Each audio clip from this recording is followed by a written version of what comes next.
My fellow Americans,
become involved when disinformation poses a threat to the security of our country.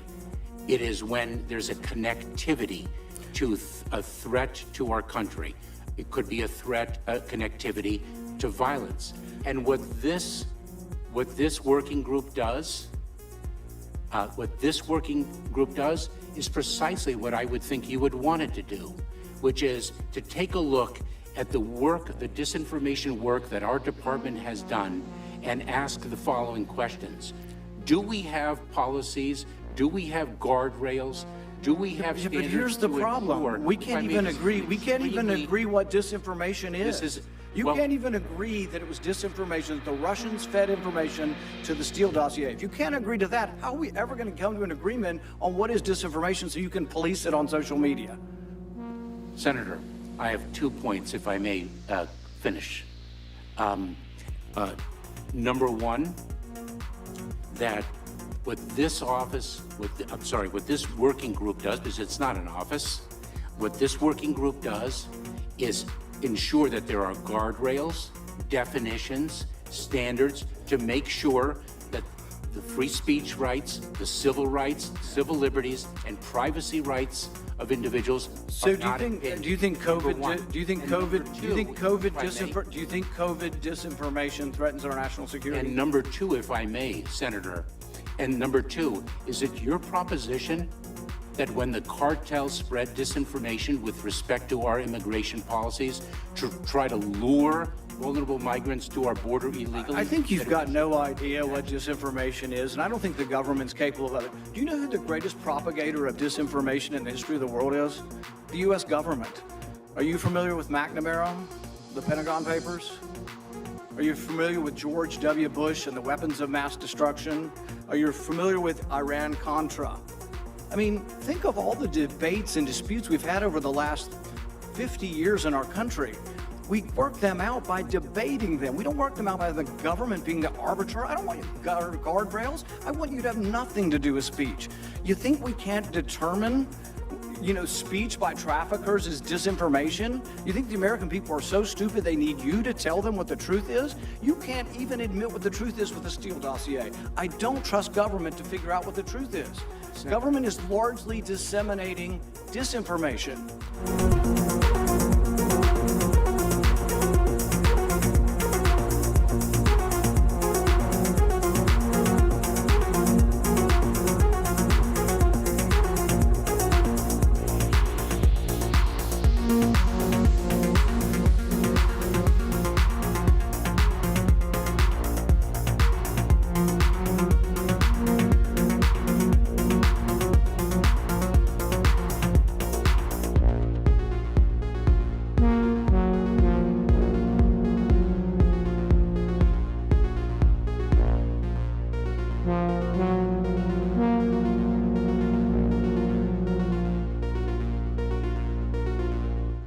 it would have been more appropriate for Mr. Trudeau, Prime Minister of Canada, to address this House according to Article 144, an article which was specifically designed to debate violations of human rights, democracy, and the rule of law, which is clearly the case with Mr. Trudeau.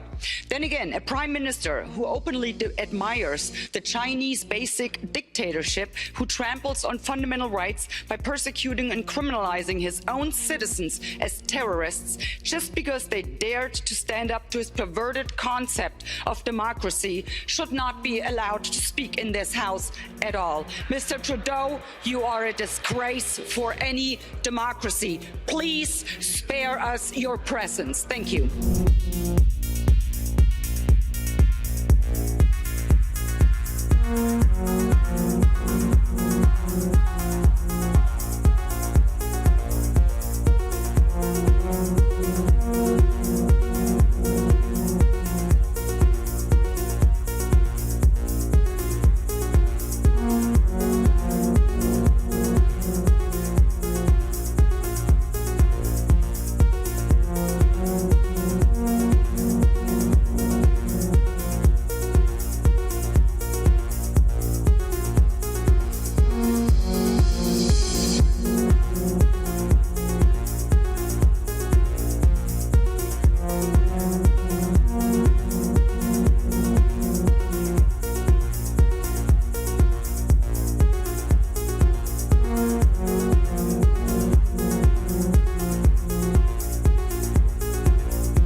The Vietnam War and the push for US involvement was a result of the Gulf of Tonkin incident.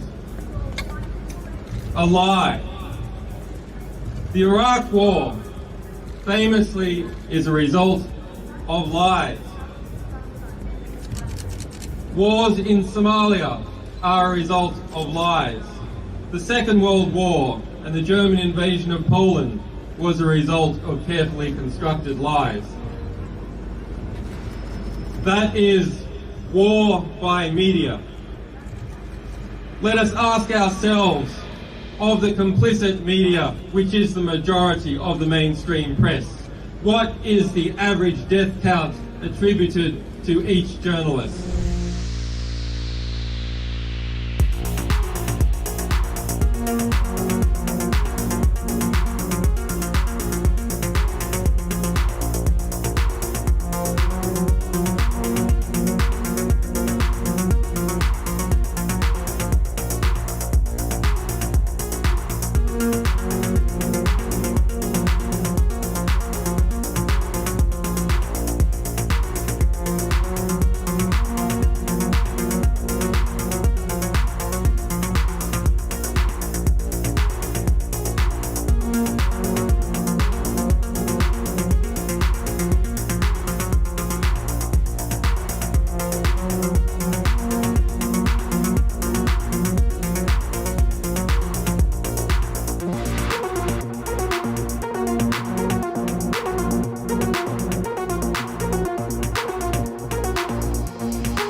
know this as a bit of an aside, but in terms of how you think about problem sets, when I was a cadet, what's the cadet motto at West Point? You will not lie, cheat, or steal, or tolerate those who do. I was the CI director. We lied, we cheated, we stole. It was like we had entire training courses.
Rationality belongs to the cool observers, but because of the stupidity of the average man, he follows not reason but faith, and the naive faith of the proletarian requires necessary illusion and emotionally potent oversimplifications, which have to be provided by myth makers to keep the ordinary person on the right course.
You should be the one to be able to decide when to pull the trigger. No, sir. Isn't that what this is about? If you adopt the position that any time you are denied, your particular, and there's 4 groups out there, and the specters, you're the group you headed, anytime you are denied, that ipso facto requires the United States and the Security Council to act on what they said they would do, which is to use whatever means necessary to take on Saddam Hussein so you can get into that particular facility. Is that not correct? Is that not your position?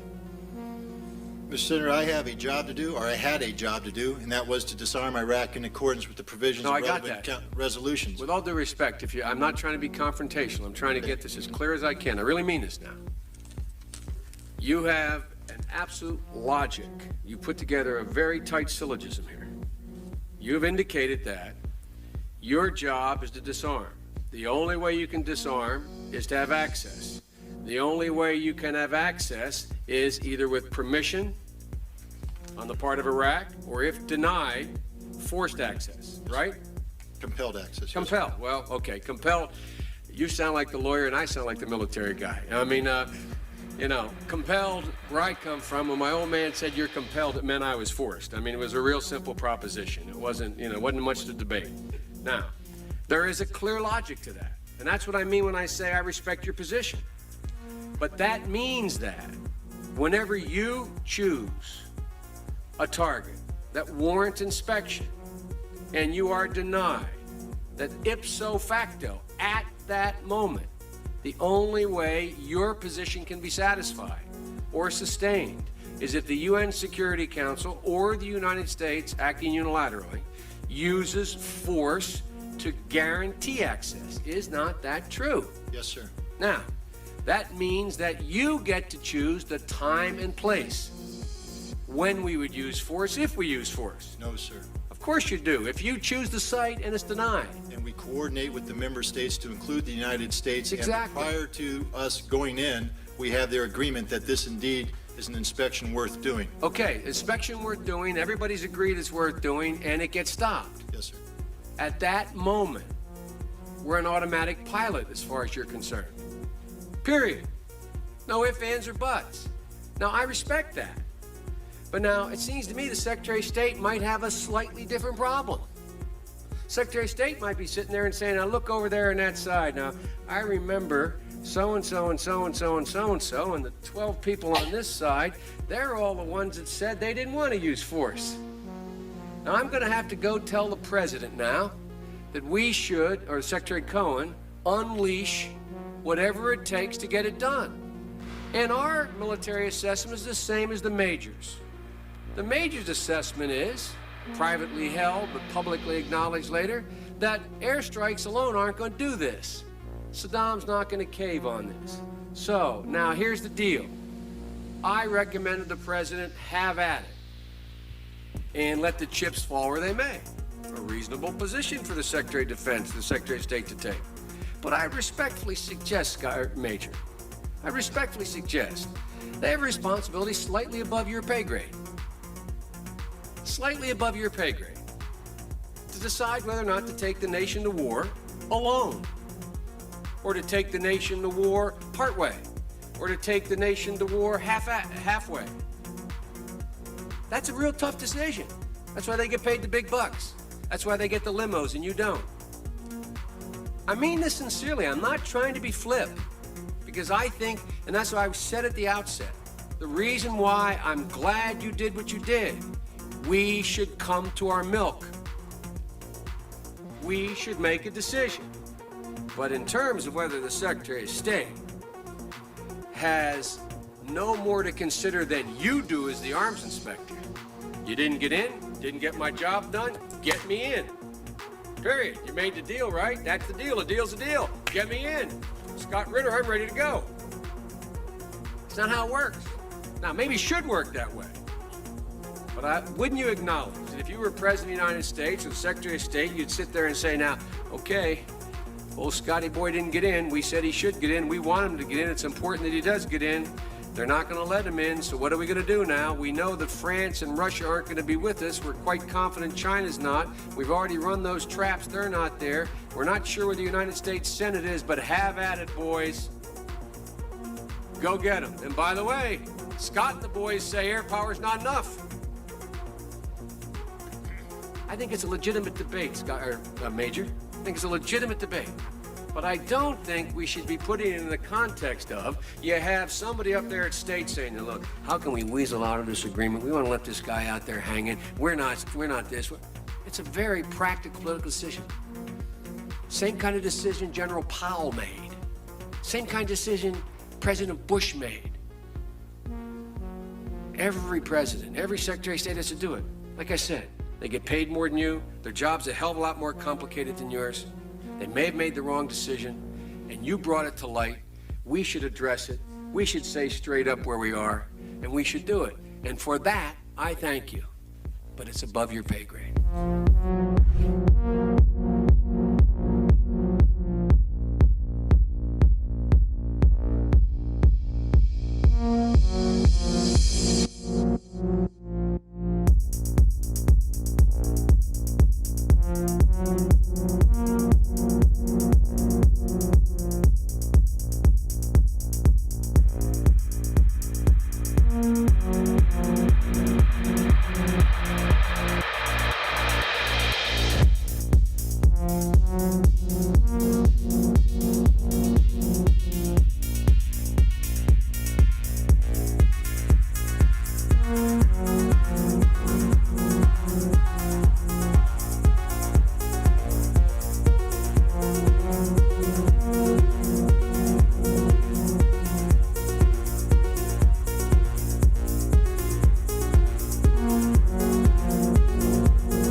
be no doubt that Saddam Hussein has biological weapons and the capability to rapidly produce more, many more. And he has the ability to dispense these lethal poisons and diseases in ways that can cause massive death and destruction. If biological weapons seem too terrible to contemplate, chemical weapons are equally chilling. UNMOVIC already laid out much of this, and it is documented for all of us to read in UNSCOM's 1999 report on the subject. If we consider just one category of missing weaponry, 6,500 bombs from the Iran-Iraq war, UNMOVIC says the amount of chemical agent in them would be on the order of 1,000 tons. These quantities of chemical weapons are now unaccounted for.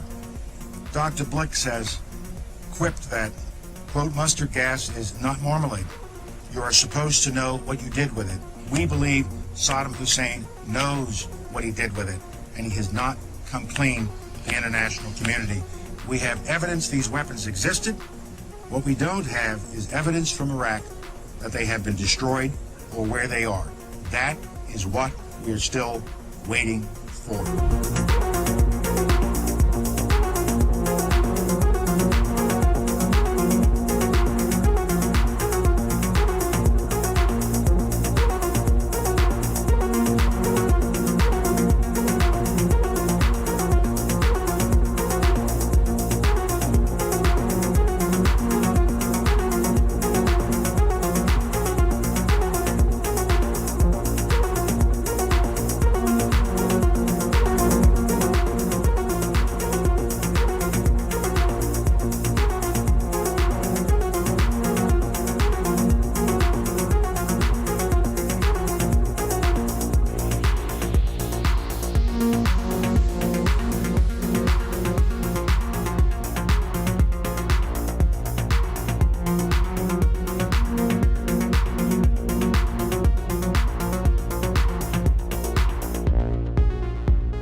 Killed a million people in Iraq. That is a separate... You killed a million people in Iraq. It's incredible that you have the brass neck to be sitting here now urging another Iraq war George, after what you've George, already done. if I was still in Parliament,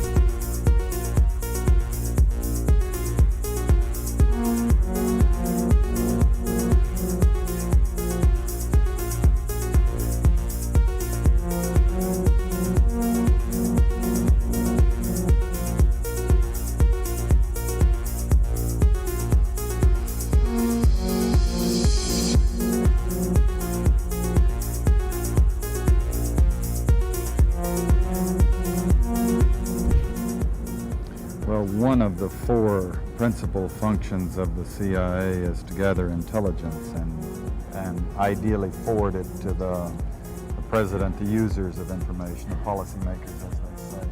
There are other functions, however, some of them more legitimate than others.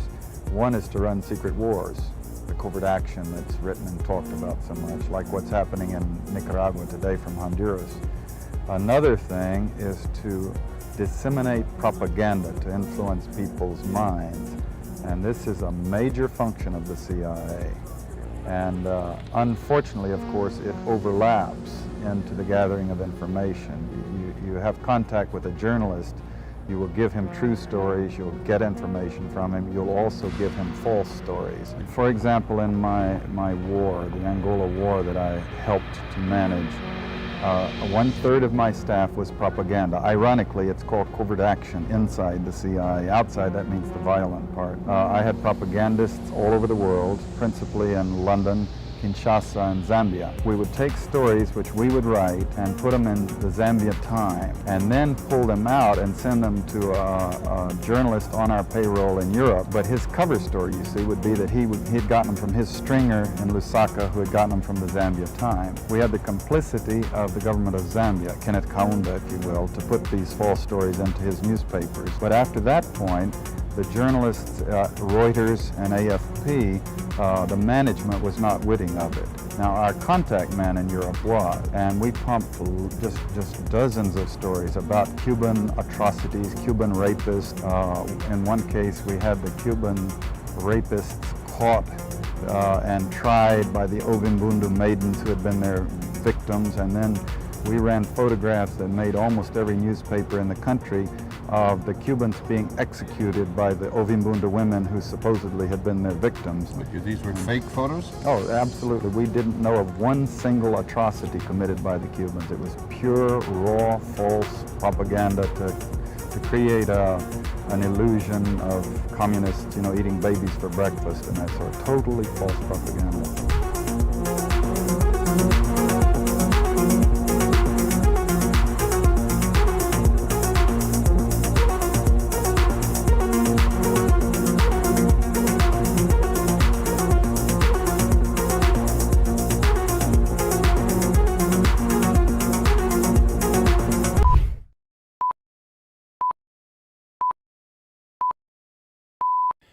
Welcome to Redacted on this Thursday. I'm Clayton Morris. I'm Natali Morris. And on this show, we seek out the truth wherever it leads us, giving you the stories that you probably won't see in the mainstream media. And boy, do we have a ton of stories that you're not going to see in the mainstream media, because you really have to seek them out hardcore in order to find them. And the mainstream media in the West continues to spin a narrative about what's been unfolding with the Nord Stream pipeline and the war in Ukraine. We're going to unpack that in tonight's show. So we are going to look at the very latest new revelations on the Nord Stream pipeline sabotage.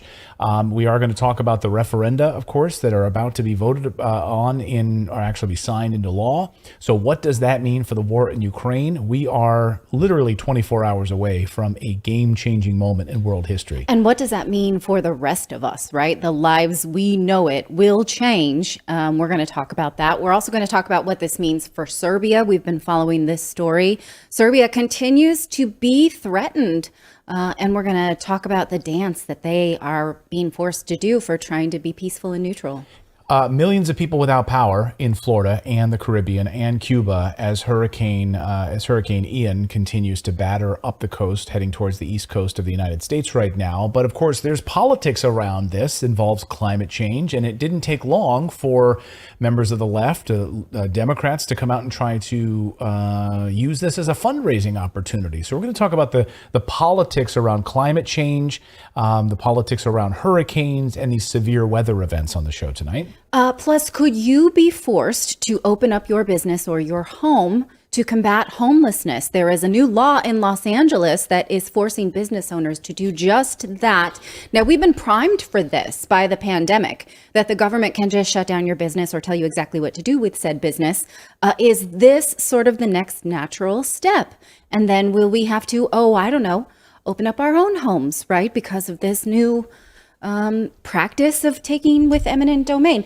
We are going to ask some hard questions in that story about the word now is unhoused, not homeless. We're going to talk about the nomenclature as well. All right. With all of that being said, Redacted starts right now.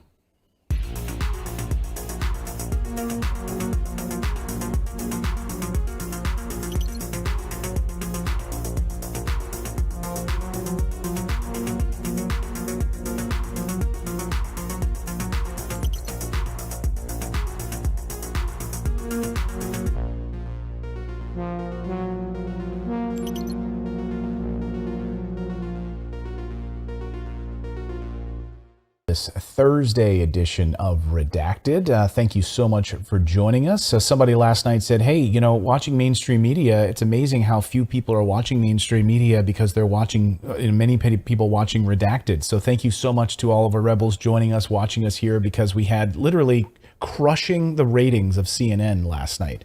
The amount of people that watched our channel last night compared with mainstream media, which is run by billionaires, is astonishing. So they've got to be cowering in their boots, because I don't know anybody that's getting a new cable subscription. Maybe they are, or they just feel like if we keep doing what we're doing, we'll get our old audience back. Who knows? But there's plenty of stories today that necessitate nuance, right? Which is what we are willing to do that you are not allowed to do on mainstream media. Clayton and I know this because we were mainstream media news anchors.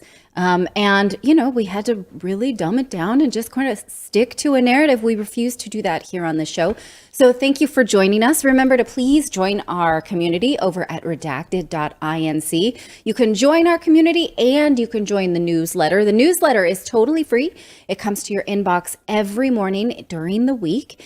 And it is brought to you by these guys, this guy and this guy, right? That's right. So you put in your email address when you go to redacted.inc, just put in your email address and sign up. You'll get a welcome email from us. Yeah, you click there, you put in your email address. Again, it's not .com, it's .inc.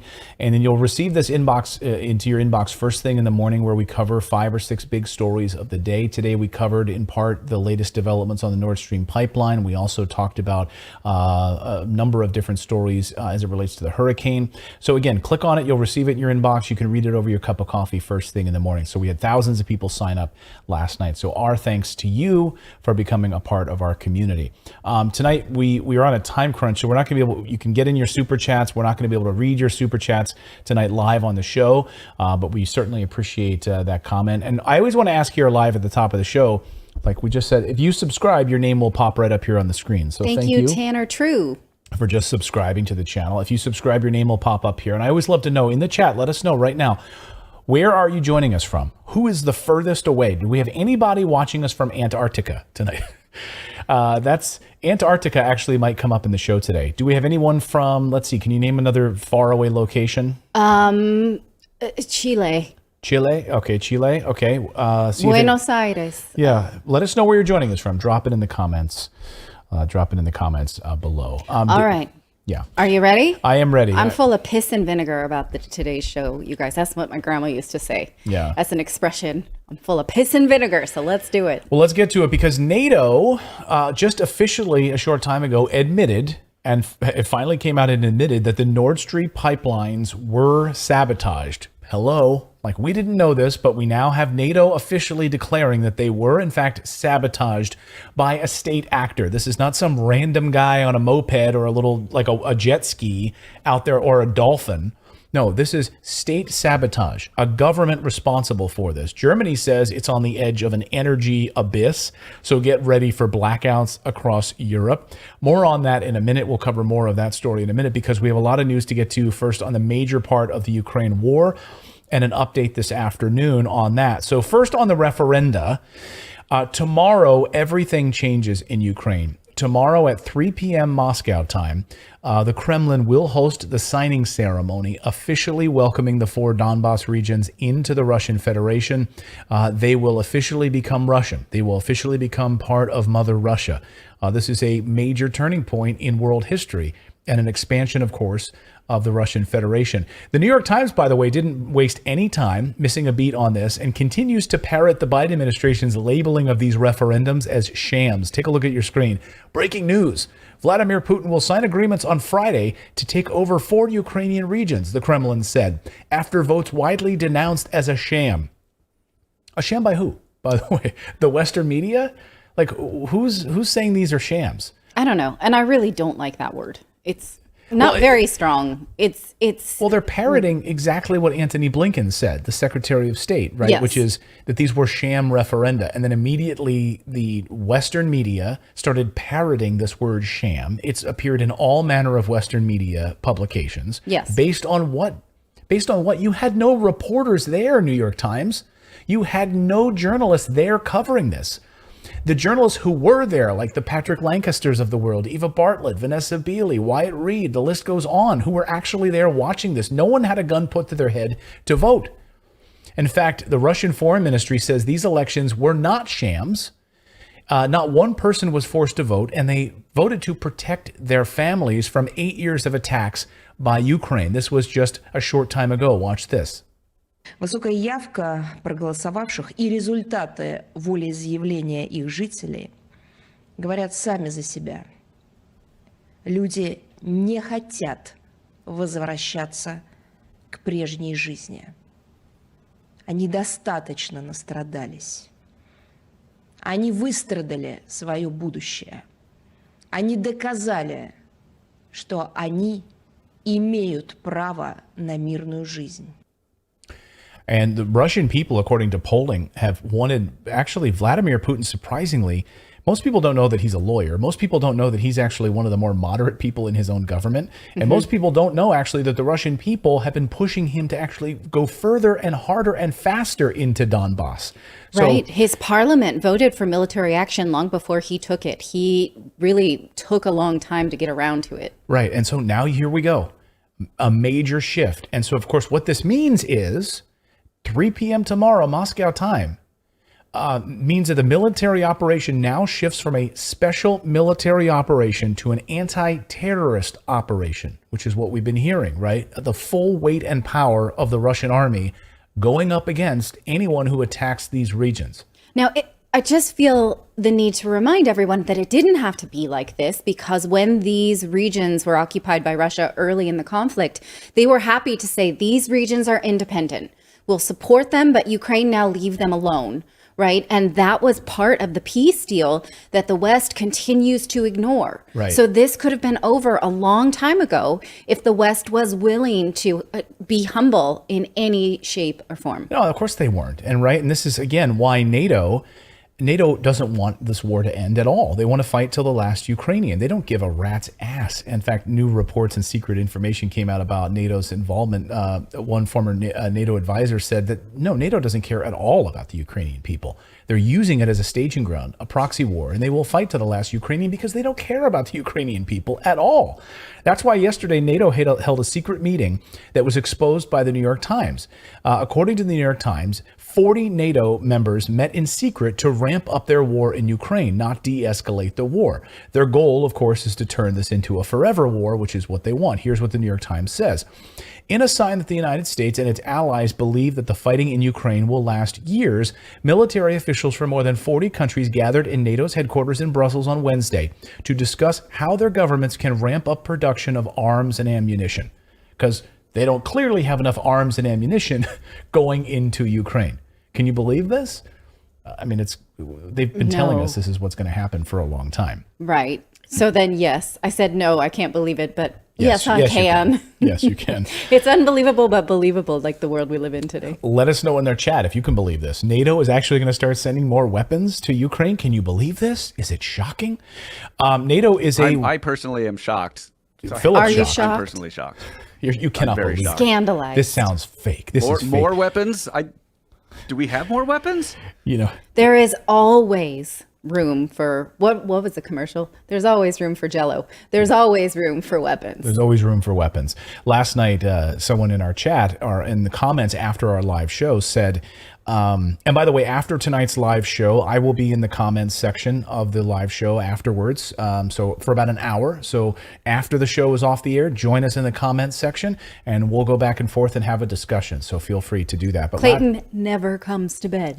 Right. He just lives, sleeps, geopolitics. So last night, someone just wrote the words fake news in our comments. And I said, could you please be specific? And then another person chimed in and said, how refreshing. A channel is actually like when someone like engaging with someone who internet trolls who just post things like this. I said, yeah, if I'm being wrong, if anything that I'm saying here is inaccurate, what we're doing is we're reporting based on facts and evidence. So if there's anything that was actually faked and you have some evidence of that, please let me know. That person never responded, of course, because it's just easy to type those words and then walk away from your computer. But you should know that NATO is a weapon of U.S. hegemony. It's very easy to uncover that. It's not fake news at all. You can do your own research if you like. If you speak out against it, you will be locked up. You will be blacklisted. You will be pushed to the side, which is this unbelievable moment yesterday. I want you to watch this. When British Labour Party member Angelo Sanchez got up, because they're voting right now to send more money and weapons to Ukraine. And you're seeing this fracturing now in certain leaders in Europe saying, no, enough is enough. Our people are suffering. So he got up yesterday and told the truth about NATO aggression in Ukraine. He told the truth about Ukrainian censorship, about oppression of people, about it being one of the most corrupt countries in all of the world. Yesterday, he got up and said this. He told the truth about how corrupt Ukraine is. He was suspended from the Labour Party and kicked out of the conference when he said this. Watch. What does supporting Motion 13 on Ukraine mean? It means that the future Labour government will be sending money to a government, the Ukrainian government, that is repressing the left in their own country, a government that is criminalizing socialist parties and imprisoning Ukrainian activists. You will be supporting a government that has passed anti-workers laws which completely strips Ukrainian workers of collective rights. If you support this motion, Motion 13 on Ukraine, you are not supporting the Ukrainian people. You are supporting only the United States. You are supporting neoliberalism. You are supporting imperialism. The main aggressor... Sorry, excuse me, delegate. This is a debate. You've got to listen. Yeah, so they cut him off. We don't want to hear that. We don't want to anymore. hear that. Sorry, you can't say that. Isn't it amazing, though? He was calling out their BS. He was saying the Ukrainian government has been suppressing people, oppressing workers' rights, censoring speech. And they're like, yeah, this is a violation of workers' rights. Yeah, you're right. And he says, so if you support this motion to send more money to Ukraine, what you're doing is you're supporting the U.S. and NATO hegemony. And people are like, boo, wait a second. I was on board until now. Right at the end, she's like, hey, this is a debate, dude. You can't bring up points that you don't like. That's not how debate works. Do not debate us with the alternate viewpoint. So he's been suspended. I just wanted to bring that up. This is what we're seeing right now. And this is NATO hegemony at work. Right inside the Labour Party, inside the United States government. So updates now on the pipeline situation. Swedish authorities noted a fourth explosion to the pipeline. And this is amazing. So we now know, and they have also confirmed these are not earthquakes. I know the Western media is trying to say these are probably earthquakes. No, Swedish and Danish authorities, as we reported last night, have both said that's impossible. Seismologists have said that is impossible. These were not earthquakes. This was deliberate explosions set by a state actor. That is what happened. Sky News actually confirmed what we reported last night. We beat Sky News on this story from our intelligence sources that this was likely carried out by an underwater drone strike. Here's Sky News. Nord Stream was likely hit by remote-controlled explosives. Mines could have been planted near the pipelines by a boat or underwater drone. And they're even saying months or even years ago and then controlled remotely. Swedish authorities have found an underwater drone that was there. They found it back in 2015 with explosives around it. They had to remove it from the pipe. It didn't go off. And conveniently, that drone was never identified what country of origin it came from. They didn't look. They didn't bother. Isn't that interesting? Like, isn't there a lost and found for drones? If you find my American drone, please return to Wanted 1600 Pennsylvania Avenue in Washington, D.C. Russia this morning is demanding answers and an investigation by the UN against the attack by the United States on this pipeline. They released this statement. Here's the Russian embassy. We note that the attempts by some U.S. legislators to put blame on Russia for the incidents that occurred on Nord Stream 1 and Nord Stream 2 gas pipelines, perhaps they have a better view from the top of Capitol Hill. But if that's the case, they must also have seen the U.S. warships activities at the very site of the Russian infrastructure disruption just the day before, or noticed drones and helicopters flying over there, or observed U.S. Navy exercises with underwater explosives that had been conducted in the same area some time ago. Finally, they should have recalled the promises made by President Biden to bring an end to the Nord Stream 2 project. Yes. So all of that is true. In fact, the Navy confirmed as much.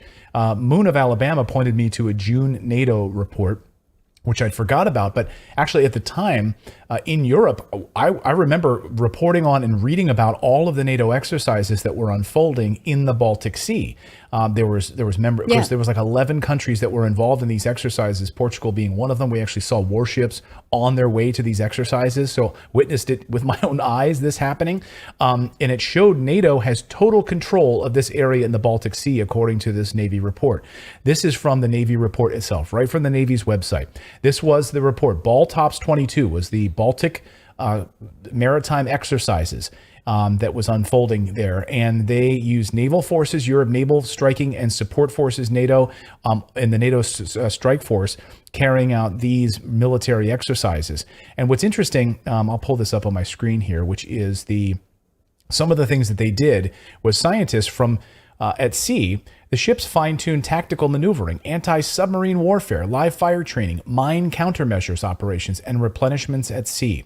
They also did, the scientists from 5 nations brought the latest advancements in underwater vehicle mine hunting technology to the Baltic Sea to demonstrate the vehicle's effectiveness in operational scenarios. Like, this was all unfolding this summer in the exact spot. And I think the larger point about this Navy piece is that NATO has full control of that section of the ocean. Right. Full control. And submarines and all of the large warships that are in that area. I mean, so you would think that there would be some kind of, I don't know, you watch the movies, right? And everyone can see something coming, the blip on the radar. Right. Like, something's going on here. And Hunt so for Red October. We live in this world where so much is recorded and monitored that it feels so unlikely that someone doesn't have something incriminating. Well, and just a few days ago, so that was the summer. And then just 2 days ago, we had the U.S. 6th Fleet left the Baltic Sea, was right there only a few days ago. And on Wednesday morning, the amphibious assault ship, the USS Kearsarge, which we talked about last night on the show, escorted by the landing ships, the USS Arlington, the USS Gunston Hall, was en route towards the west. Previously, the ships were part of U.S. units that took part in NATO maneuvers and called at numerous ports in Germany, Scandinavia, and Baltic states. Off the coast of Denmark is where the pipelines were hit. Just days ago, the USS Kearsarge was at that area. Coincidence? In an area that's completely controlled by NATO, that's where these 4 explosions. But this, I mean, it's amazing to watch the Western media over the past 24 hours trying to pin the blame on Russia. Like CNN did a whole thing last night with, they had like John Brennan on, former CIA head, who was spinning. He's like, yeah, it's clearly Russia. And also just utterly unconcerned about the ecological fallout. Like, right. Oh, that happened. That's too bad. We'll investigate. Who cares? It's not like when it happened near our country, so whatevs. Whatever. It's just happened by near Germany. It happens off the coast of Europe, so who really cares? Glenn Greenwald points out that all of this Western media coverage of this is total BS on this topic because for years, as he points out, the U.S. has been trying to sabotage and end this pipeline. Watch. How many things have been blamed on Russia over the past 5 or 6 years by the Western media, by the EU, by neoliberals and deep state operatives that turned out to be completely false? They even invented a conspiracy theory. You probably remember that Russia had some super secret hypersonic weapon that was causing brain damage in American diplomats that nobody had ever heard of before, and it turned out to be debunked even by the CIA.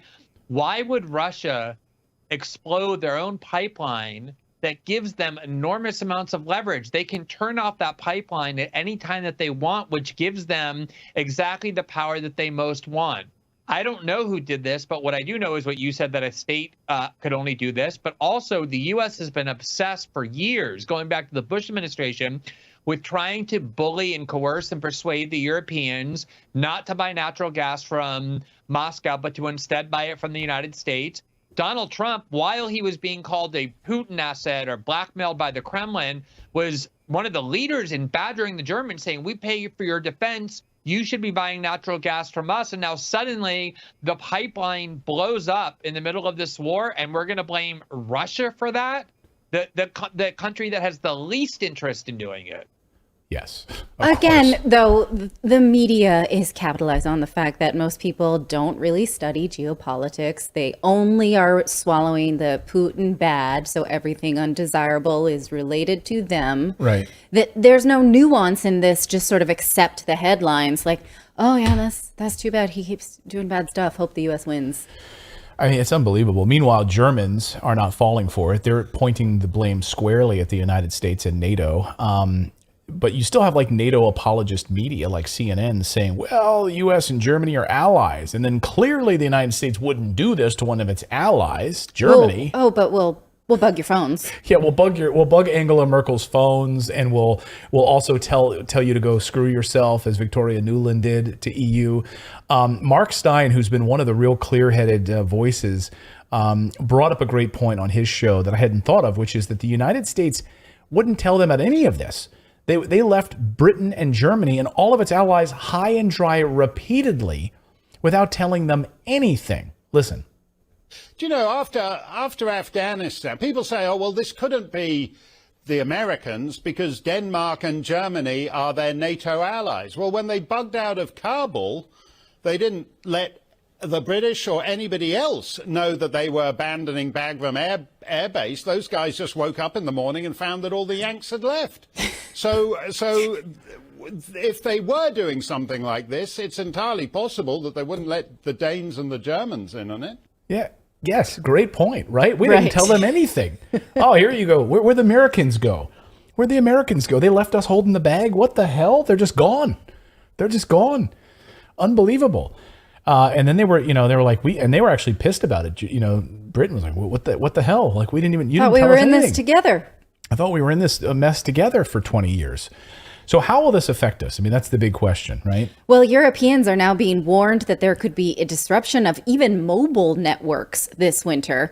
My theory is that Germany was starting to cave to the pressure of protests and the demands of their citizens to open up this pipeline, and we're about to do it. And that's why whatever forces said, oh, no, you better not. Because I do think that Europe was budgeting some extra affordable energy this winter because they need it, right? And so now Europeans are being told that even cell phone networks could be disrupted. Why? This is interesting. So why is this? So the energy crisis in Europe could cause blackouts and disruption to mobile service because telecom companies are saying that the energy shortage will push their networks to the brink. That's because these networks, the cell towers, run on electricity, which necessitates some type of fuel. Well, in France now, they're going to do routine maintenance on their nuclear reactors. So those will go down for a while. France is saying, well, I know we don't have a lot of energy, but we're just going to go and polish these and not use them for a while. That's a bit inexplicable. And then again, the crisis of fuel to power the power plants that we run our lives on. So let's talk about blackouts, actually, because this is a big piece of this, right? Which are far worse than we think. You think, oh, blackouts, like that's not a big deal. It's like just like a power outage, and it'll, flip the switch, it comes back on, everything's good to go. No, I mean, and I have to admit, I was fairly ignorant on this point until last night when I spent some time watching German television. So I speak German, and I translated this German television report with a blackout expert, Robert Jungisch. I'm not saying his last name correctly. He's a blackout expert. So my German is not top notch. I translated it the best that I could to be as authentic as I could. This was on German TV's independent network, Off One. Again, with a blackout expert says this is a catastrophe in the making, and it is going to be absolutely devastating. It will be fatal to the German people when we have these blackouts, which are coming. Watch this. In den Medien nicht so drastisch gewarnt wird, wie das nötig wäre. Man hat mir zum Beispiel letzte Woche bei einem Interview vorgeworfen, dass ich Panik machen würde und nur Profitgier hätte, weil ich gesagt habe, die Blackout-Wahrscheinlichkeit schätze ich auf 99,9%. Dabei ist es eigentlich Blödsinn, eine Prozentzahl zu sagen für ein Ereignis, was noch nie eingetreten ist, weil Wahrscheinlichkeiten kann ich nur berechnen, wenn ich auch eine gewisse Wiederholzahl habe. Aber ich wollte damit einfach zum Ausdruck bringen, dass es eben sehr, sehr wahrscheinlich ist und wir schon mit einem Bein über dem Abgrund stehen.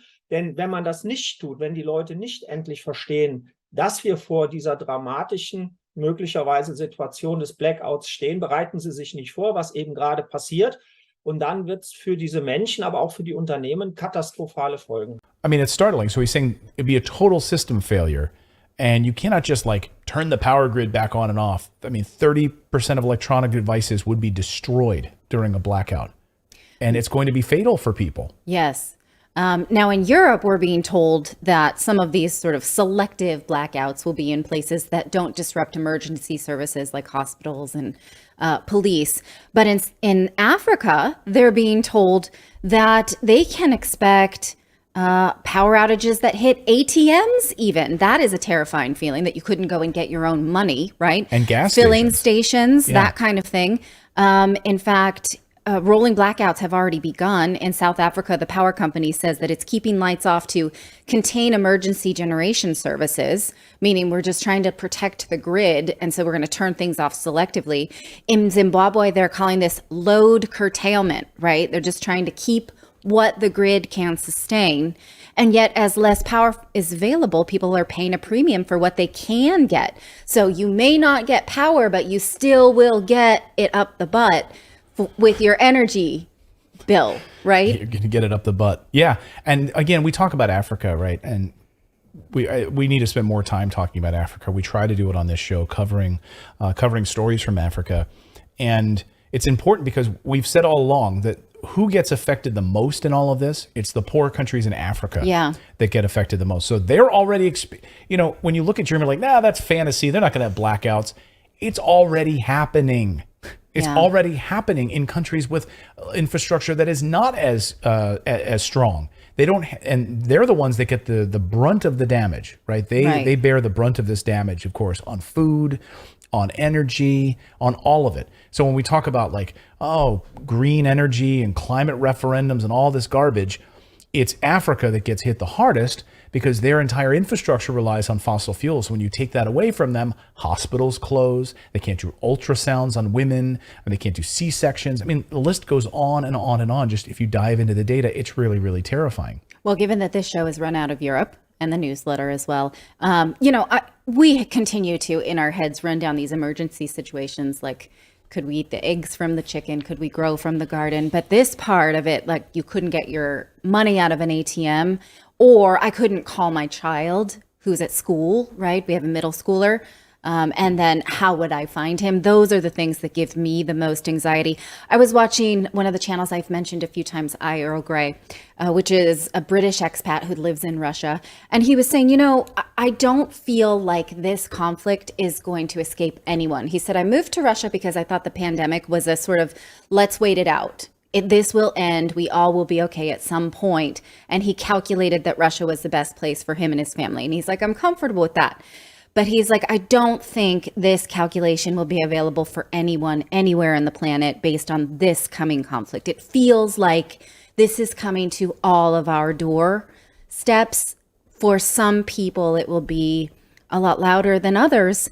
And that really struck me, this idea that like, it's not a wait and see situation. It is something we all have to collectively just try and live through. We're going to talk about Serbia in a minute and the idea of peace talks that may not be an option, no matter how much we might want it. And we talk about this much on the show that we all do want peace talks. We have more news to get to here on the show. We're going to talk about Serbia in just a moment. We're also going to talk about the climate misinformation around hurricanes and the politicking around that. We're also going to look at homelessness and hunger, a lot to cover on the show. We have a daily newsletter. We encourage you to all subscribe. It's at redacted.inc. That is the place to go.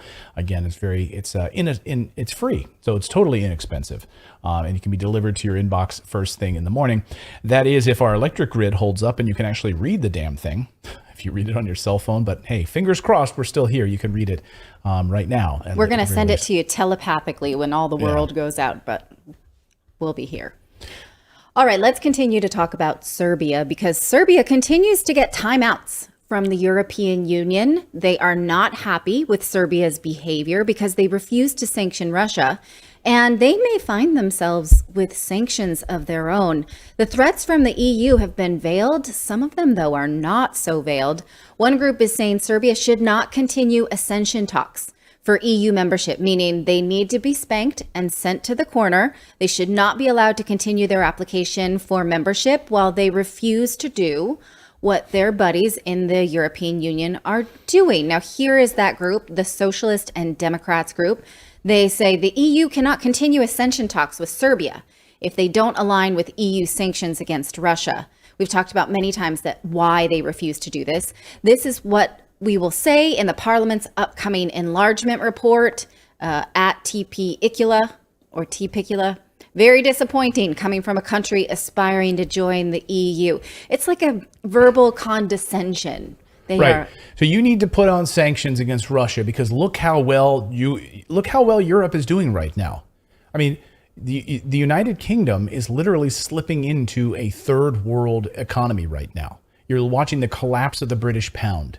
You're watching children in the UK. We had it in the newsletter this morning, resulting to eating pencil erasers because they're hungry.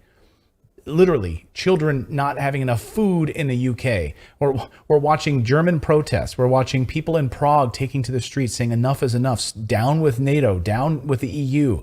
Put our people first. We saw an election in Italy reflecting that. And so what they're saying is, Serbia, if you want to join us, you need to do the same shit that they're doing, which is driving them into the ground. Now, most voters in Serbia don't necessarily want to align themselves with NATO. They don't feel like this is a priority, although if you are Serbian President Vučić, you realize it's not as easy as putting up a middle finger and saying, no, we don't really care then. We'll just go off on our merry way, because they are so interconnected with Europe in terms of business and citizenships. They have a lot of sort of dual passports. They want to get along, but the EU continues to drag them out and kind of stone them in public for what it thinks is not speaking up the company line. Earlier this week, the US and the EU ramped up pressure on Serbia for signing a collaboration agreement with Russia. In fact, the US ambassador to Serbia said no one should be signing anything with Russia, period. All they really signed was a diplomatic schedule, as in, like, we are going to continue to talk to each other and come up with things that are mutually beneficial. But, you know, Serbia is really doing a dance here. They recently rejected, they said that they will reject the referendum in Ukraine. They will not consider this area annexed and part of Russia. In fact, Serbian President Vučić spoke last week at the United Nations and said, we are protecting our own territorial integrity. It's in our best interest to do that. Now, he said, but he did say, so it's funny because the Western media is telling you, even though Serbia is a friend of Russia, they do not support the annexation of this territory. At least they're, you know, see, even Russia's friends doesn't support this. Right. But Vučić continued to say that, you know, all of this politicking is not saving lives. He says that what's going on in all of these like diplomatic talks and grandstanding is impotent and vague. Listen. Everything we are doing here today seems at least relatively impotent and vague. Our words make hollow and empty echo comparing to the reality we are facing. And that reality is such that no one is listening to anyone here. No one strives towards real agreements and to resolving problems. And almost everyone takes care only of their own interests, breaching often along the way the basic principles of international law. Now, he goes on to speak about peace talks and the stability of food supplies during war. And he says, I just want to ask this question. I'm curious. When we talk about territorial integrity, right, the Western world does not want any part of Ukraine being sanctioned off or partitioned off to be something else. They care a lot about territorial integrity, but not for Serbia, because Western leaders consider Kosovo independent. So he has this question to say. We ask for a clear answer to the question I've been asking my interlocutors, leaders of many countries for years. What is the difference between the sovereignty and territorial integrity of Ukraine and sovereignty and territorial integrity of Serbia, which was grossly violated and for which you provided international recognition and legitimacy, at least some of you. Nobody has ever provided a rational answer to this question. Yeah, great question. And I saw, a lot of Serbians were saying, what a great speech. Like literally standing there calling them out for this hypocrisy. Yeah. Because we don't have interests in your region.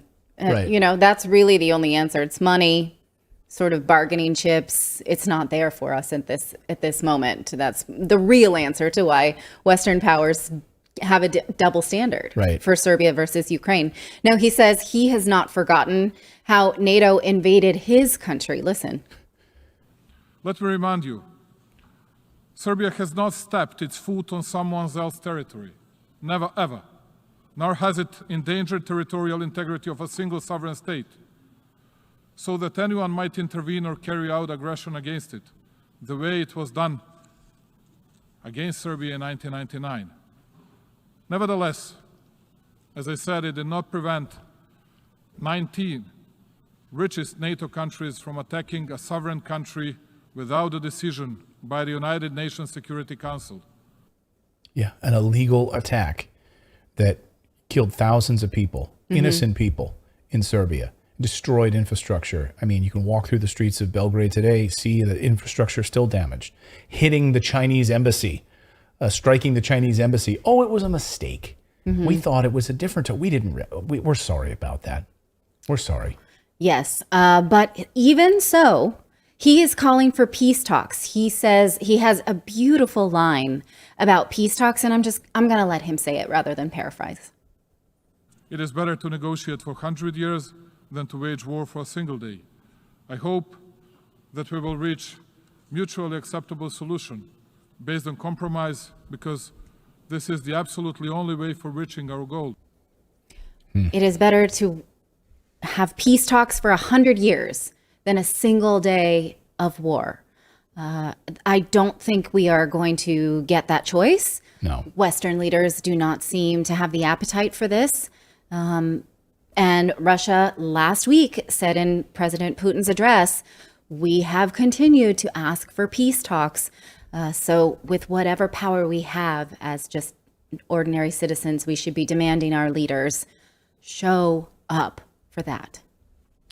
Let us know your thoughts on this in the chat below. Again, I'll be hanging out after the show, after the live show tonight for about an hour in the comments. So please, we can have a conversation there as well after the live show goes off. I should remind you, some people join us a little bit later and they say, why is there a 30-minute intro to your show? Well, we do a live show, and that 30-minute intro is so that YouTube alerts and Rumble alerts can go out to people. And you can always, if you're watching the replay, you can always just fast forward through that 30-minute intro a little bit later. Or if you come early, just take that time and fill up your water bottle. And, kick back, get a coffee, get your hair done, relax a little bit. Get your hair done. Pet your dog. And then, we oftentimes have like 3,000 to 5,000 people in there, like even before that 30-minute countdown starts, and they're just chatting away. So join that chat. Yeah. They have fun. Yeah. People are like, no. People are like, I love the intro. So anyway, just wanted to mention that. The only reason we do it is because we have to wait on those alerts, and it allows everyone to join up and gather up together. But we're live every day at 4 p.m. Eastern time. So, all right, let's talk about what's going on in Florida, what's going on in the Caribbean and Cuba. This was the scene overnight in Florida as Hurricane Ian destroyed the power grid, knocking out power to 2 million people. Watch this.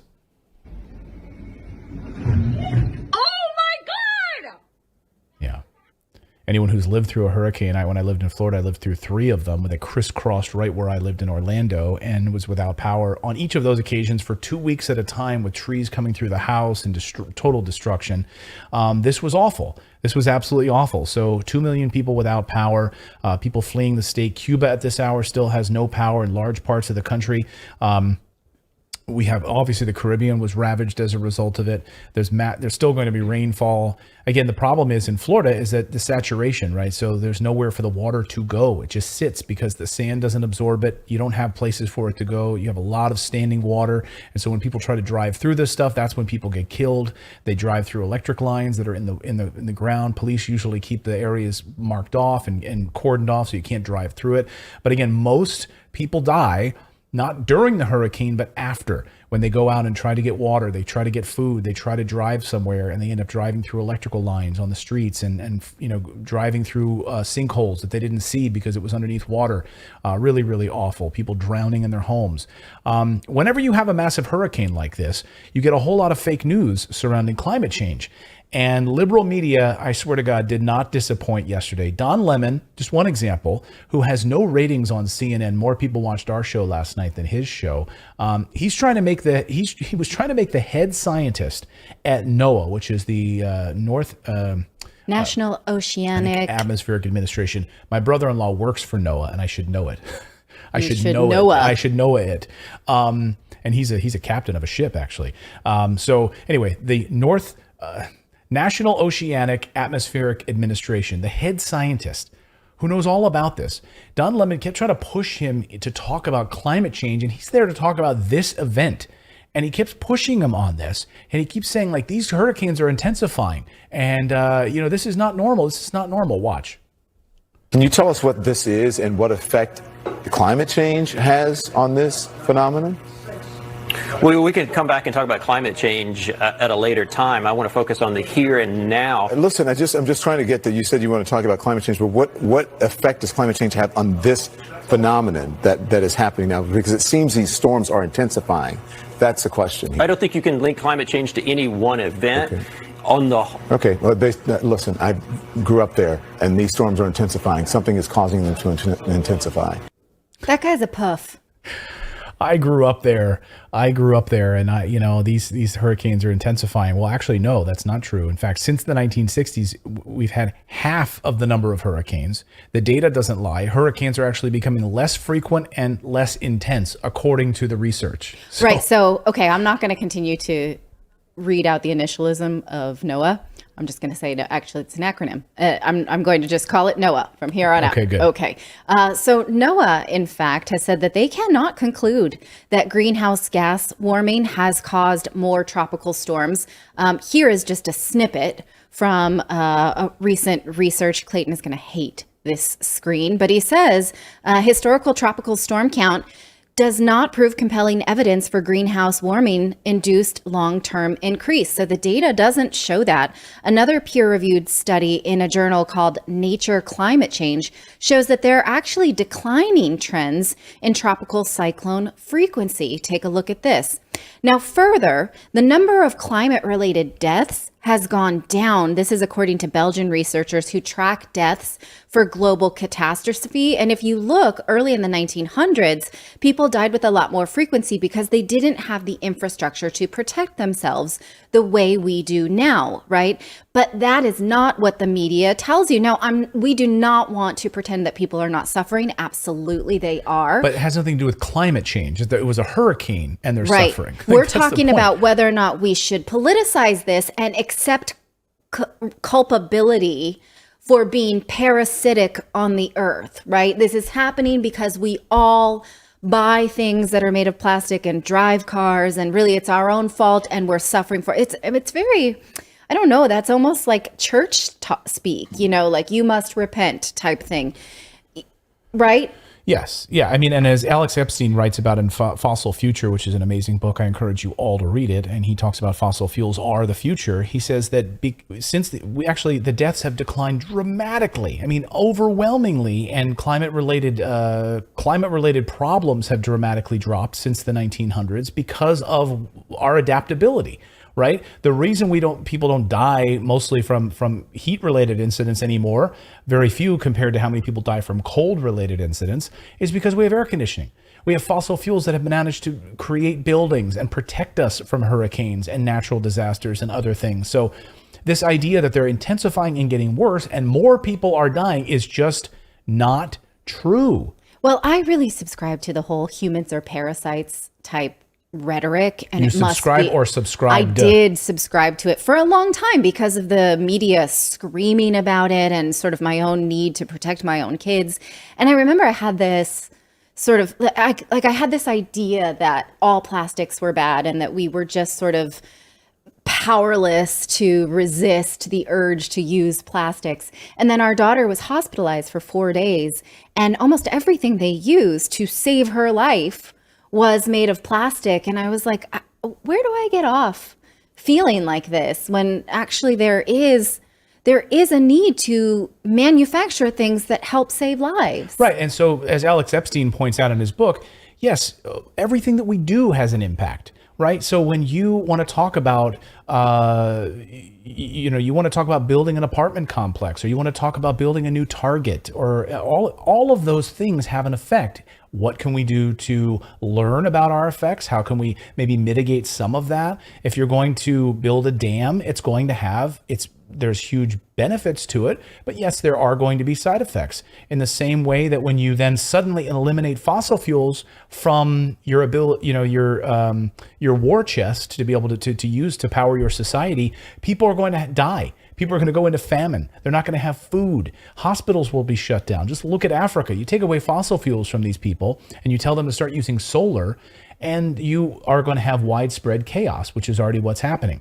You want to push people towards solar? Great. Think about all the mining problems with solar and getting all of the rare earth minerals from solar and wind turbines. So everything has a cause and effect, right? Even nuclear, which is the cleanest, and no one has ever died. Look at the data. No one has ever died as a result of an accident because of a nuclear reactor death. It's never happened. It's the cleanest. The byproducts are the cleanest. So then you have the radiation output. Well, how do you mitigate that? What do you do with that, right? So there are real solutions. We don't discuss it because we let the media scare us and scream at us about how it's really all our fault. And we need to live with less, which is such a crazy thing to tell people. Live with less, consume less. It's all there. It's in Target. Just don't buy it, right? And then everything will change, really, when really there are real solutions that will, in fact, take power and money out of the people who are in charge right now. They don't really want to talk about those things. Well, Democrats didn't miss a beat yesterday, pushing for fundraising opportunities around this, saying that, hey, if you elect Democrats, hurricanes won't happen anymore, or they'll be mitigated because Democrats will be in power. We'll stop this. This was here's failed presidential candidate Amy Klobuchar on MSNBC's Morning Joe. Watch this. We just did something about climate change for the first time in decades. That's why we've got to win this as that hurricane bears down on Florida. We got to win in the midterms. Yeah, we got to win in the midterms, because if you elect us, then hurricanes won't bear down on Florida. That's the conclusion you draw from that. Cool. But it's bigger than all of this. Wow, I mean, that's very powerful. Sorry, but if you can like through the power of the vote out hurricanes, I mean, who's going to be on the side of hurricanes, honestly? Right. Vote for Amy Klobuchar and Democrats in the midterm elections. They will end hurricanes. They will end hurricanes. They will end whatever this, false narrative around climate change. But it's bigger than all of that. Justin Trudeau in Canada, of course, they're moving towards censorship of speech around climate. Prime Minister of New Zealand, all going to great lengths to change government policies to keep you from questioning these draconian climate laws. Like, if you speak out against them, you'll be kicked off social media. You will be in trouble. That's the thing. New Zealand Prime Minister calls for censorship so people can't freely discuss issues surrounding climate change. Watch her at the United Nations. This week, we launched an initiative alongside companies and nonprofits to help improve research and understanding of how a person's online experiences are curated by automated processes. This will also be important in understanding more about mis- and disinformation online, a challenge that we must, as leaders, address. I can say with complete certainty that we cannot ignore it. To do so poses an equal threat to the norms we all value. After all, how do you successfully end a war if people are led to believe the reason for its existence is not only legal but noble? How do you tackle climate change if people do not believe it exists? How do you ensure the human rights of others are upheld when they are subjected to hateful and dangerous rhetoric and ideology? Yeah, how do you do that? She's basically saying, how should we manipulate people if we can't make them agree on what we want, right? Like, here's what we want, but you've got to understand, and you can't talk about it. We got to make you understand, and we have to manipulate you into understanding what we want. That's basically what she's calling for. This is what Glenn Greenwald said in response to this speech. This is the face of authoritarianism. even though it looks different than you were taught to expect, and it's the mindset of tyrants everywhere. This is someone so inebriated by her sense of righteousness and superiority that she views dissent as an evil too dangerous to allow. Okay. But the media is using data to show you that weather-related disasters are worse than ever. Right. And so how do they do that? By two metrics. One, the number of people affected, and two, the number of dollar amount of damage. Right. Right. Billions of dollars in damage in Florida. And it is true that hurricanes will cost more lives and damage than ever before, but they ignore a phenomenon called expanding the bullseye effect. Now, this is from researcher Bjorn Lomborg, who studies what the media tells us versus what the data tells us. So he's making this case that the bullseye is expanding. So whereas people would have been in a small region in 1950, and so therefore the hurricane that blew through most of that image on the left, that's natural land, wouldn't have harmed people or buildings because they simply weren't there. And then you expand it 2080, 2010, what's projected through 2040. Of course, right? Does this affect more people than ever? Yes. Does it affect more infrastructure than ever? Yes, but because there are more there. We're using a moving target. In fact, he points out that a hurricane in Miami in 1940 would have wrecked 24,000 homes, which is bad, but the same storm this year would wreck over 1 million, and they are much more expensive homes. So he says there are just more people with more stuff in harm's way. Right. Yeah, we continue to build, and of course, they don't want to stop building. Right. This is the thing, right? Of course, the politicians and billionaires and big business don't want to stop building. They don't want to continue to stop building their Best Buys and their Targets and all of that. So that's never part of the conversation. Right. Ever. It's just that we are there, right? So a storm in the 1800s, when this was Everglades and natural resources, wouldn't have caused harm to things that we needed to fix. The things that were damaged would have composted and become new forest, right? And so, in fact, researchers have predicted the scale of damage based on size of storm and the population that we have now, and have concluded that the worst of these storms would have been the ones that hit 100 years ago. If you take a look here, if we had not that graphic. Yes, that one. If we had had the infrastructure in place and the people living in the regions now, the worst of these would have come around 1930, 1920s area. So why are politicians trying to make us think that it's so bad now it's worse than ever? Like Don Lemon says, just because he grew up there, he knows. Because they want us to give up our comforts, give up our homes, right? Yeah. So either, I don't know, we kill off more people. Well, that's part of the plan. Right?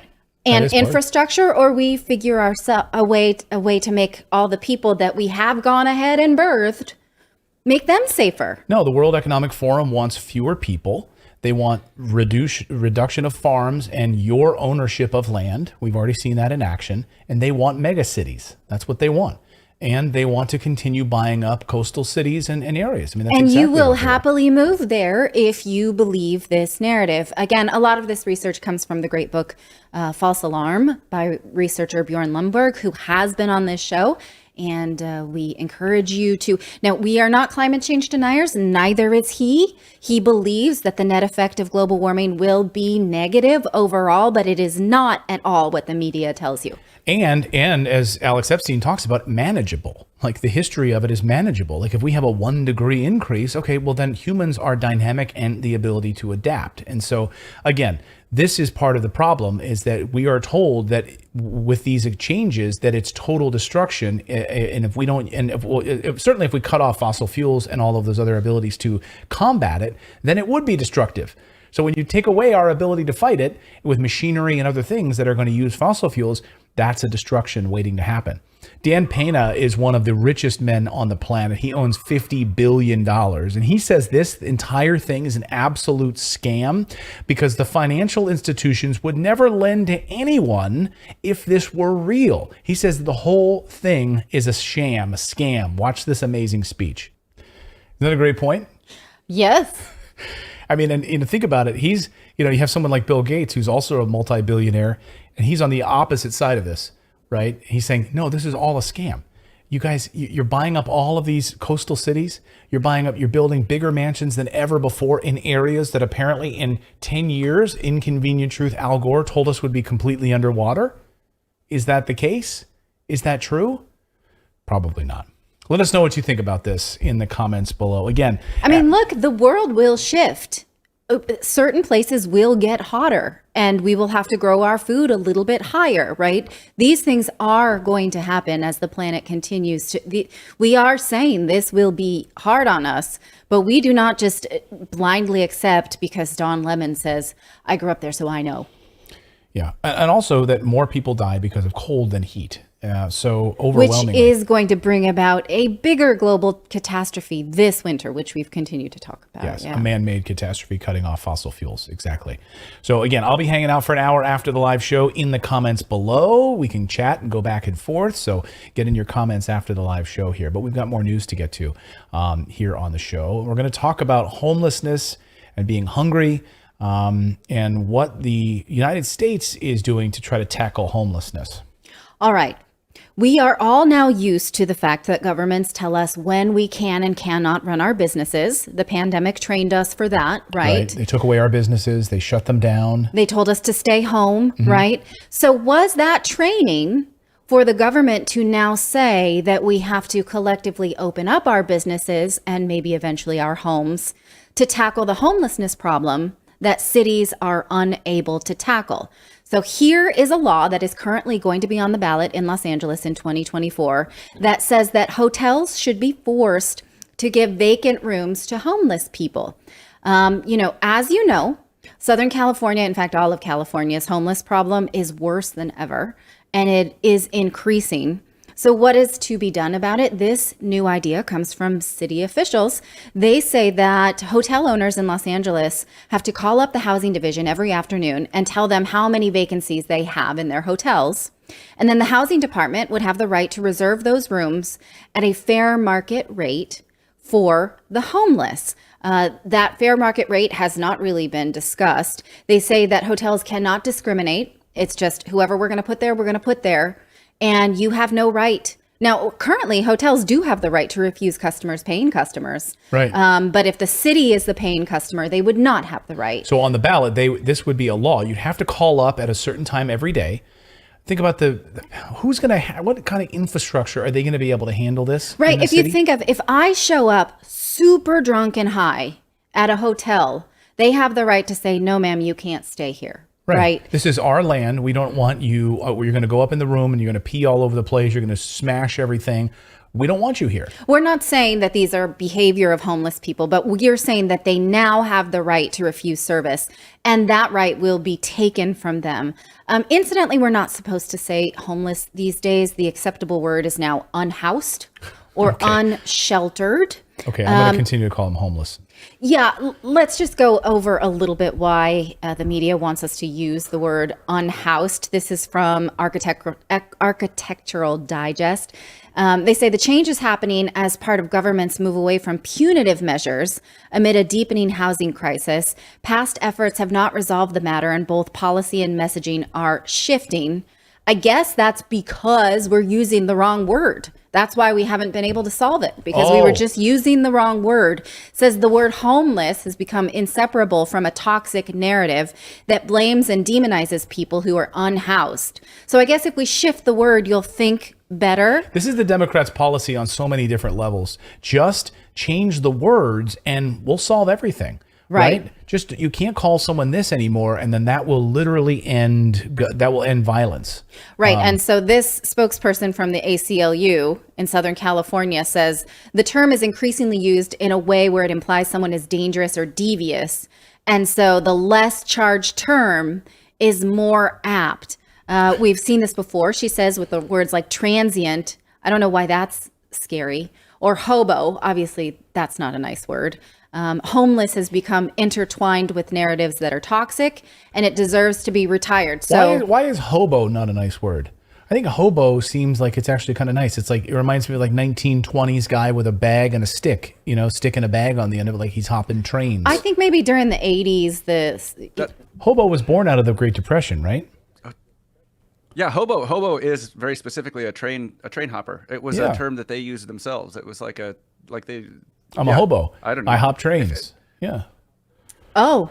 So I don't know okay. why it's. I mean, I think we always think like, oh, because it's antiquated, now we can't say it, right? It's like, oh, it's 50 years old. Yeah, we can't say it. We need to be a little bit more sensitive to people that hop trains with a stick and a bag. Like what?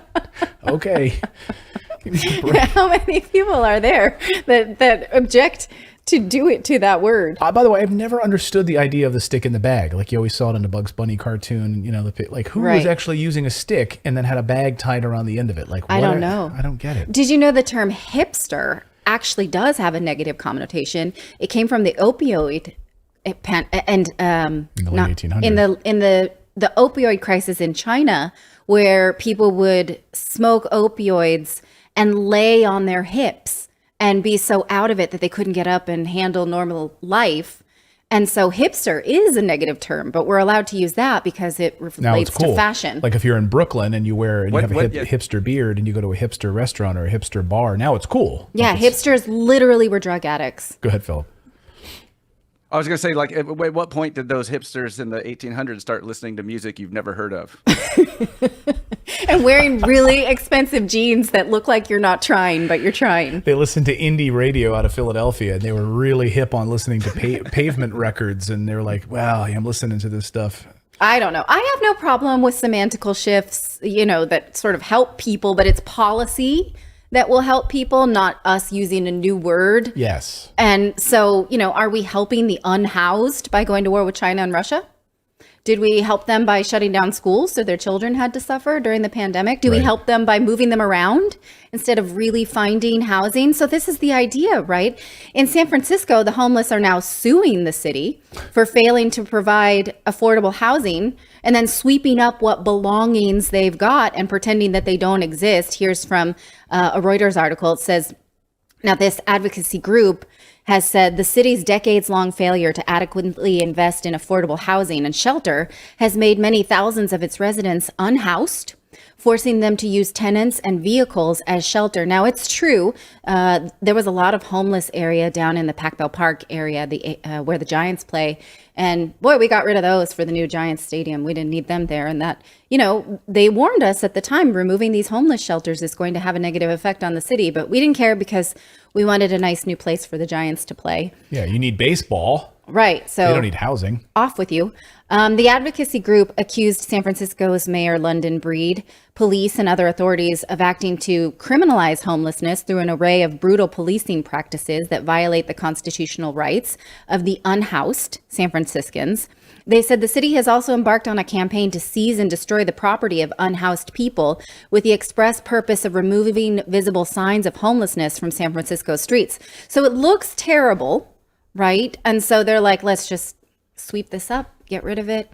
San Francisco has, according to their website, 8,000 homeless people. And the plaintiffs of this case say that 57% of them are unsheltered. So then, should we put this onus on private business owners? If you are a hotel, is the solution on you because of the things that you manage have a bathroom and a bed? No, because of your failed policies, because you as a government failed, you shut down power. You had the ability to provide additional power to your people in your state, right? We know that there were supposed to be 6 reactors at the Diablo power plant. There are only 2. We have to have rolling blackouts because of that's just one example. All of your failed government policies have led to this mess. And so now, because you're a failure, and by the way, you have a surplus. Gavin Newsom kept telling us what a surplus we have, all of this additional funding that we have. We're going to use it for climate and renewable energy initiatives in the state of California. That's what we're going to do. And we're going to hand out stimulus checks to people. Okay, here's an idea. Maybe you have affordable housing. Maybe you provide shelter for people. You don't close down homeless shelters. And even beyond that, that's just really a symptom too, right? Like these people are homeless for a reason. Right. They have drug problems for a reason. So you're just Band-Aid solutioning them when you shove them into different, locales. Fix the problem up front. Like, what is causing these people to not have homes? Right. What is and causing these people to be drugged out on heroin? There's there's humanity in a proposal like this, right? When you think about children who have no bed and no pillow, no warm place to sleep. But in this way, like, I think we should all presume that city officials who propose this, they have guest bedrooms. Yeah. And so if they're going to say private locations, like a privately run business, have to open up because there are beds and bathrooms there, then they should open their house too. Yeah, the mayor, I'm sure the mayor's house probably has extra room. Open the mayor's house. So every night he has to call and tell them that there's available housing and random homeless people can sleep in the mayor's house. What I'm concerned about is the slippery slope of taking individual property like a business and saying this now has to be used for city needs. Right. And so how far could this go? Could it be a warm up for people saying, for the city officials to say, well, we're using all the hotels we've got. It's not enough. So now we're going to start using your house too. The proposal was born out of a pandemic program called Project Room Key, which was a FEMA program that paid hotel owners for their vacant rooms, which they had lots of because no one was traveling. But this was voluntary. Hotels had the option to participate, and the new proposal is not. All hotels would have to participate. So it couldn't just be the Beverly Hilton that gets out of it, and the Motel 6 has to take. No, everyone has to. It's all right. Project Room Key cost Los Angeles more than $220 million. They're not saying how they would pay for this new programs. They're just saying various funding streams. But as recently as this week, reporting has shown that Los Angeles is not good with any funding streams for the homeless. Take a look at this report. It turns out Los Angeles agencies failed to spend nearly $150 million in federal homeless grants, and that money has now been lost, according to a report in the LA Times. That report says the three main housing agencies tasked with reducing homelessness in the LA area never spent the money available to them between 2015 and 2020, so it has since been returned to the U.S. Department of Housing and Urban Development. The LA Homeless Services Authority blamed the problem on what they call HUD's rigid and complex funding system. The County Housing Authority cited several factors, including insufficient workable housing units and client referrals. The City Housing Authority told the Times many landlords are unwilling to rent to homeless people. Now, as a Californian, I find these images really hard to understand. Just how real is that? Are these just the worst of it that I'm seeing, or is it really in every neighborhood? We had lunch with one of my closest friends who still lives in Los Angeles, and she said, yeah, this is real. What you see is absolutely real. Yeah, you drive all over. She said even like Beverly Hills, if you drive through Beverly Hills, which was by, Beverly Hills 90210, right? The richest area. Even there, you have these issues. All over the place, you have these issues. Under overpasses and bridges and parks. It's now homeless encampments all over the place. And Philip, you were saying even you're up in Washington State, right? Yeah, I mean, it's drive down. I'm in the Portland metro area, and Portland metro looks exactly like that. Like every overpass, there are parts downtown where an entire block is just nothing but like tents pitched on the sidewalk, and you can't even walk down the sidewalk. I mean, it is out of control here, and we're a much smaller city. Now, I'm not asking you to feel sorry for, let's say, the Regis Beverly Wilshire. Bev, Will. Do you know what that's from? No, I don't. Pretty Woman. Anyway, or like Disneyland Hotel, right? I'm thinking of the smaller business owners that already were struggling during the pandemic, and now they have to have the personnel to be reporting their vacancies to the city and the extra cleaning staff to clean these rooms, turn them over, and not at fair, and not for any profit, just a fair market rate. So obviously this is a super problematic proposal. But it's just so crazy that politicians are willing to propose it and put it on other people. This has to do with eminent domain, right? You're taking someone else's property and saying, this will now be used for government use, and we have to compensate you. But will they really be compensated? Will they be able to? It's just so many questions, and such a disturbing time that we live in. Yeah, let us know your thoughts on this disturbing story. We really appreciate you joining us today. Thank you again. We had a time constraint tonight for super chats, so thank you for your kind super chats and your kind words. I'm going to be hanging out right now after the live show, just to kind of hang out in the comments section. So please jump in. I will be responding. Let's have a conversation about the stories that we were talking about on today's show. We can talk about Ukraine. We can talk about the pipeline. We can talk about homelessness, climate change, anything you want. We'll talk about that in the live show, in the comments section. So please subscribe. And please don't forget to subscribe to our daily newsletter. If you go to redacted.inc and sign up, it's not .com, it's .inc, and sign up for our newsletter. It'll be delivered to your inbox tomorrow morning, 5 days a week. And you can read it over about 5-10 minutes over your cup of coffee. And again, totally free. And we are working on the new Redacted store, so all of our rebels can get some new shirts and mugs and things. People have been asking for that, and I want a hoodie for the fall. So we're working on that as well. So that's coming soon to a storefront near you here on Redacted. Thank you for joining us today. We will see you next Monday. We will have content over the weekend, so make sure you like and subscribe anything that you find that comes from your team here at Redacted. Thanks for joining us live this week. We'll see you on Monday if we have power. Bye, everyone.